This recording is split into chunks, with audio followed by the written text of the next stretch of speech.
Allez, bonjour à tous et bienvenue pour une nouvelle vidéo. Je vais vous présenter mon petit portefeuille pour ce début de on va dire début du mois de mars. On est fin février, que je vous prendre mes positions, également qu'on puisse parler des différentes sociétés parce qu'on a quand même pas mal de rapports, trimestriels sur ce début d'année, de 2025. Alors au niveau de mon portefeuille, évidemment, je vous mettrai, en screenshot, mon portefeuille Interactive Brokers pour vous montrer que voilà, j'ai vraiment ces positions-là en question, donc pas d'inquiétude. Donc on a une market value de environ donc 2 000 €. Je suis toujours en moins-value latente de 5. Par contre, sur voilà, ce dernier jour, j'ai pris 1 j'ai pris 2 et sur les 30 derniers jours, je suis plutôt flat. Un dividende à 4,48 par rapport au prix de mes actions et si vous achetez les actions à ce jour, hein, où je monte la vidéo. J'ai environ donc 100 € de dividende annuel. Tous les mois, j'ai environ donc 8 et daily, j'ai 30 centimes, hein. Donc on est encore loin, entre guillemets, de la, retraite et du fameux rêve de rentier que tout le monde souhaite. Alors au niveau des positions, tout simplement mis dans l'ordre, les positions les plus importantes, hein, de façon décroissante. 1re position, c'est, Where is the Bow, donc WDP. Très belle foncière, belle sur de l'entrepôt logistique. On est à un dividende d'environ 5 annuellement. Le fait de remonter le data, ça permet à ce genre d'application de mettre en place des améliorations, donc c'est un excellent point. Si on le compare par exemple au fameux en total return sur par exemple 10 ans. Voilà, WDP a surpassé le SP500 et à ce jour, bon, on est passe en dessous, hein, c'est partie du jeu, mais voilà, c'est quand même c'est pas une valeur ridicule. Dans l'ensemble, très bons fondamentaux, rien à redire. Il faut que je vous fasse une vidéo sur les résultats qui ont été plutôt bons et ils continuent de se développer. Après, on va voir Rexford également. Rexford, pareil, c'est une entrepôt logistique, elle est sortie juste avant celle-ci. Pareil, très bonne boîte. Perspective, on a quand même un taux d'occupation qui a quand même fortement baissé, donc je vais rester plutôt, flat. Je pense qu'elle, je vais la renforcer massivement. Si on compare donc le total return de Alexandria face au SP500, on peut se rendre compte que voilà, ça se suit, hein, généralement elle superforme même le SP500, donc c'est une excellente boîte et on paye ça vraiment pas cher du tout, on paye ça 10,7 fois. Donc très, très, très belle foncière, des fondamentaux juste fantastiques, des dividendes croissants quasiment depuis, 29 ans, sans coupure de dividendes. À part 2008-2009 évidemment, ils ont coupé, hein, parce que, crise des subprimes. Et après les fondamentaux sont magnifiques, hein, croissance depuis 2015, c'est juste exceptionnel, dette qui est maîtrisée, enfin tout est dans le vert, tout est parfait, j'ai envie de vous dire. Donc je pense que je vais renforcer prochainement au mois de mars, excusez-moi. Je vais renforcer, massivement cette foncière-là en question, donc je préfère vous l'annoncer. Après en 4e position, j'ai Big Yellow. Alors Big Yellow, j'attends les résultats de Shurgard, qui est la leader, enfin c'est la foncière la plus importante dans le stockage. Je rappelle que les foncières de stockage, c'est, le type d'actif qui a le mieux performé au cours des 10 dernières années en immobilier. Donc je pense que j'attends les résultats là, qui vont tomber demain, pour savoir si oui ou non je dois renforcer celle-ci et si je fais pas un arbitrage, c'est-à-dire que je vends ma position sur Big Yellow pour la mettre sur Shurgard. Je vous tiendrai de toute manière au courant. Donc Big Yellow, jolie boîte, on est en Angleterre exclusivement, donc en UK. Problème entre guillemets, c'est qu'on a un taux d'occupation qui baisse.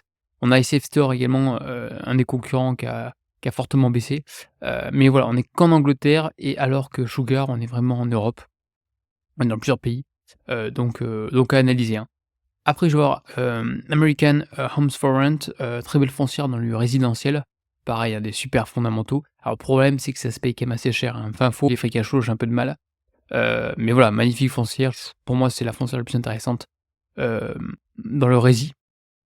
Que si on est relativement bas, donc une croissance dividende qui est juste, enfin, qui est juste énorme et tout ce qui est revenu, bon voilà, c'est constant, une dette qui est maîtrisée, un taux d'occupation, bon, bah, qui est relativement important, donc voilà, rien à redire sur celle-ci. De toute manière, la qualité, ça se paye, hein.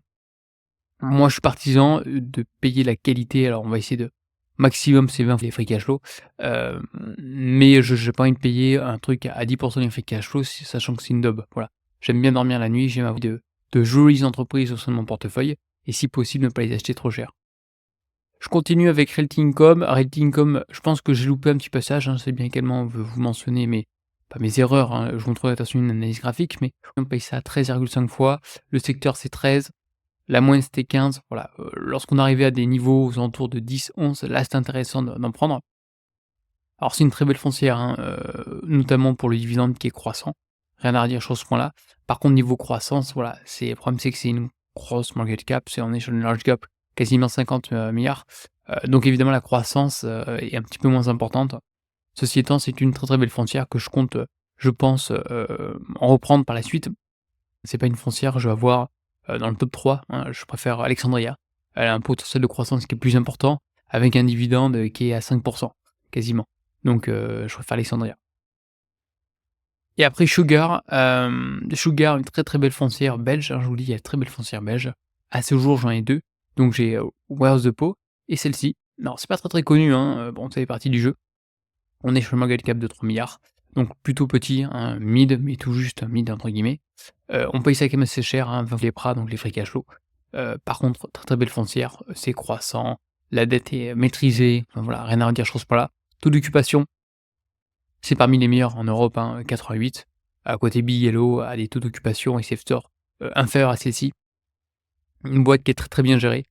Et également, il y a Public Storage, c'est la plus grosse foncière aux États-Unis sur le stockage, qui est l'actionnaire majoritaire. Donc, il y a quand même un avantage, enfin, il y aura un «transfert de technologie» entre guillemets, de savoir-faire qui risque de s'effectuer. Donc j'attends les résultats, là, demain, pour savoir si oui ou non, pour ce mois de mars, je dois faire, mon arbitrage et me concentrer davantage sur celle-ci. Donc en tout, j'ai 7 actifs, hein, je pense que je vais avoir entre, allez, 10 à 15 maximum. J'ai pas envie d'avoir non plus trop d'actifs à gérer, c'est quand même assez chronophage. Puis après, on fera les arbitrages au cours du temps. Et après, j'ai quand même envie d'être un peu concentré pour voir un peu la performance. Alors au niveau de la market value, on est principalement sur WDP. Après, on a évidemment Rexford, on va voir Alexandria. Par la suite, Big Yellow, AMH, Realty Income et Sugar. J'aimerais bien augmenter ma position sur Sugar, avoir les résultats. ARE, au moins, voire première position, je pense que j'aimerais faire. Alexandria, je pense que c'est ma première position. Secteur, j'aimerais quand même avoir un petit peu moins de logistique, évidemment à long terme, hein, mais logistique, ça restera, je pense, l'actif majoritaire de mon portefeuille. Stockage, j'aimerais un petit peu l'augmenter et surtout augmenter la partie retail. J'ai trop peu de retail, mais les «boîtes» entre guillemets qui m'intéressent, les foncières, les REITs qui m'intéressent sont, trop chers. Donc il faut être patient, hein, il y a aucun souci. Au niveau de la projection des dividendes, bon, dans l'ensemble, voilà, il y a des mois qui sont plus sympas que d'autres. Mars, bon, écoutez, on va prendre 2,60 € et puis après c'est constant, mais c'est un petit peu jackpot parce qu'il y a WDP qui verse son dividende. Donc au niveau des plus gros dividendes, on va voir, Realty Income, WDP, Alexandria, Big Yellow, Rexford, Sugar, AMH. Mon portefeuille, c'est pas un portefeuille de dividendes, hein, l'objectif, c'est de trouver un juste milieu. Là, j'ai à peu près donc 4,72, voilà, 4 ça me va très bien. Derrière, j'aimerais voir la croissance via le cours de bourse. Alors au niveau des analyses, Alexandria, donc je vous ai mentionné, il y avait donc, un point d'entrée qui était ici, on est venu rebondir, un autre point d'entrée qui était ici, là gentiment elle a pris, 3-4 là récemment sur les dernières séances. Bon, je reprendrai, hein, je suis pas non plus à 2-3 près. J'aimerais augmenter ma ligne, parce qu'il faut pas oublier que voilà, on est quand même une sacrée correction et je pense qu'à terme, on peut largement repartir et repartir sur le 160, hein, d'ici plusieurs années, avec un dividende qui est quand même à 5. Donc c'est une foncière qui m'intéresse énormément. Big Yellow, c'est pas mal parce qu'on est également bien positionné aussi, donc pareil, c'est quand même ça m'intéresse fortement, mais je vais préférer, je pense, Sugar, à voir suite au rapport, annuel de Sugar. WDP, on était au niveau de WDP, on était vraiment dans un range, on est vraiment dans un range, hein, ça fait quand même depuis un moment, hein, depuis 2020 que l'action n'a pas évolué. Bien au contraire, elle a même baissé, je viens de vous dire. Donc là, on avait fait plusieurs vidéos, j'avais énoncé que c'était quand même des points d'entrée assez intéressants. Il y en a qui ont eu, entre guillemets, qui sont passés à l'action, donc bien joué. Moi, je suis toujours baissier, je sais pas à combien j'ai exactement en position, mais je suis toujours un peu baissier de quelques pourcents. Donc j'attends soit qu'elle reparte vers le bas pour en reprendre vers les 18, soit elle «casse» entre guillemets cette zone-là des 21 et j'en reprendrai aux alentours de 23. Encore une fois, un petit soupçon, hein, l'objectif c'est de lisser sa position sur du long terme, car je crois, fortement à celle-ci. Hein, voilà, très, très belle foncière, très bien gérée. AMH maintenant, très belle foncière, pareil, on attend d'arriver à cette zone de support, hein. Bon, là, elle a bien rebondi. À voir au cours du temps, je reprends un petit peu de temps en temps. Là, il y avait un petit support oblige, j'en avais repris du style 100 € je crois. Parce que le résidentiel, c'est bien à avoir au sein de son portefeuille. C'est plutôt un actif, défensif. Au niveau de Rexford, pas grand chose à mentionner, on est toujours quand même dans un canal baissier, donc ça c'est un point quand même à connaître. Moi je reprendrai dès qu'on risque de retoucher cette oblique la baissière. Il faut lisser de toute façon sa position sur du long terme, hein, les actifs sont bien situés, c'est une belle boîte, très bien gérée, très peu de dettes. rien à redire sur ce point-là. Je garde très, très belle foncière également, donc on est venu toucher cette oblige, j'en ai pris vraiment, juste pour la suivre, hein, je crois que j'ai pris 100 € à tout péter, donc rien du tout, juste pour suivre cette valeur dans mon portefeuille et je pense en reprendre prochainement suite aux résultats comme je viens de vous mentionner. Au niveau de, Realty Income, donc pareil, une jolie droite aux tendances haussières, hein, sur du très, très long terme. On est venu toucher évidemment, là, c'était un des meilleurs moments pour en prendre, on est reparti à la hausse. Une deuxième petite oblique haussière, on est quand même fortement reparti. Pour moi, on est encore un peu cher, hein, entre guillemets, «la foncière à tout prix à avoir» comme j'entends certains. Oui, c'est une belle foncière, on a quasiment 6 de dividendes.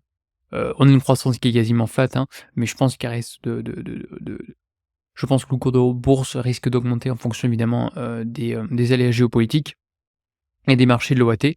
Très belle foncière, je pense avoir en fonds de portefeuille. Voilà, c'est, pour moi, c'est une foncière à avoir en fonds de portefeuille. Un dividende mensuel, constant depuis 30 ans, qui augmente, qui suit à peu près l'inflation, voilà. Juste une foncière que vous payez au prix, avec un dividende mensuel. N'hésitez pas à me dire, vous, les valeurs que vous suivez éventuellement, qu'est-ce que vous allez renforcer par la suite pour, ce mois de mars? N'hésitez pas encore une fois, si vous voulez que j'analyse, des entreprises en particulier, n'hésitez pas à me le mentionner. Je vous invite également à rejoindre le groupe Telegram, où on échange pas mal à ce sujet et je vous dis à une prochaine vidéo. Allez, bye bye.